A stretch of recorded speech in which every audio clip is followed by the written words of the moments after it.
Nag-chat na kayo. Tinatanong siya, saan daw kayo nag-chat? Messenger ba yan? Oo, anong application? Messenger po. Messenger. Panahon kasi ni Chang, may ano pa, ibon na nagpapadala. Grabe ka siya. Brother Laura.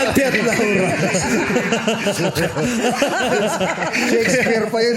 Eh, nilatanong. Inuutusan ng mga hari. Ibon yung pinapadala namin kasi. Ibon. Tapos pagkaaway, magiging kaaway siya. May sulan doon. Nagiging malepis yan. Ang taray. So, nung nakita mo siya sa bar, na-attract ka na. May attraction niya kasi nag-chat ka na eh. Wala pa daw eh. Di ba may jowa kayo nun? That time nung nasa bar ako, wala.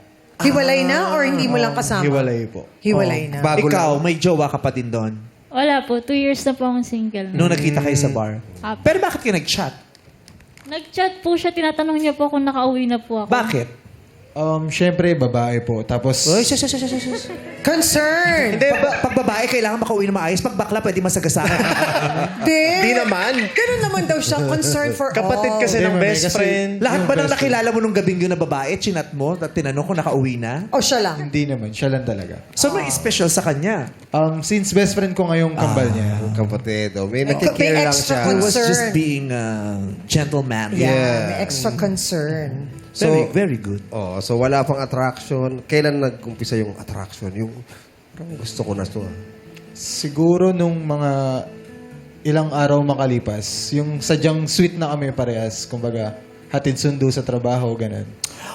Kung ilang araw na may, at feeling ko meron na yun, kaya mo siya chinat, di ba? May bet na, nabitan mo yun, meron nang nagsimulado na interes. May something ka na.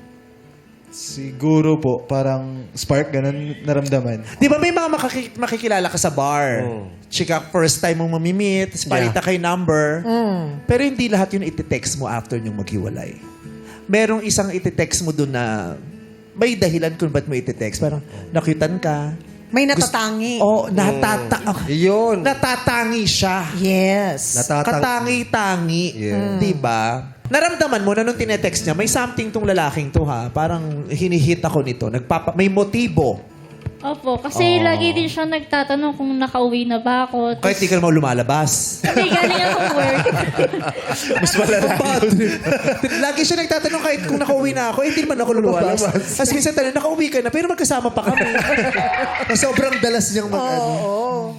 So pag yung babae, tinetext ng ganon, may something yun, di ba? Yung mga, nakauwi ka na ba? Kumain ka na ba? Kamusta araw mo? Meron yun. May something yun. Umpisa na yun. You would know, di ba?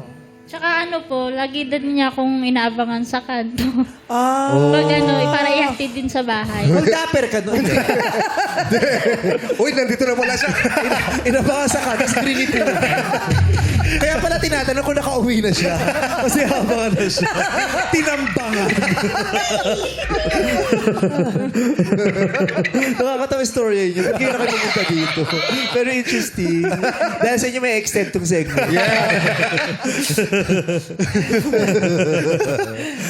Tapos, so after ilang araw, sinagot mo na din? Hindi po, mga 3 months po. 3 3 months matagal Pero nalaman ba ng sister mo na nanliligaw na siya? Agad. Opo, nalaman naman. Ano sabi niya sa'yo?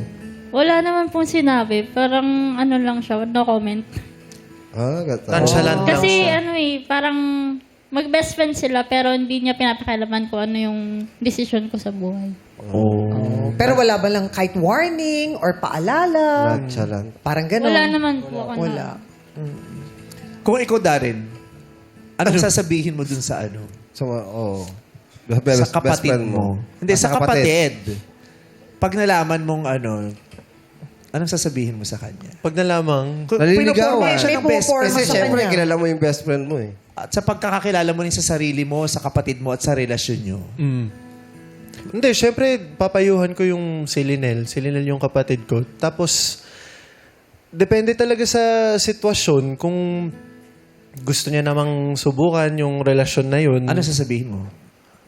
Just be careful. Always, think about your decisions wisely bago mo gawin. Wow, kala mo ganun siya. Kala mo very careful din siya talaga. Yun kasi iba yung sitwasyon eh. Di pa naman ako nanligaw sa kapatid ng kaibigan ko.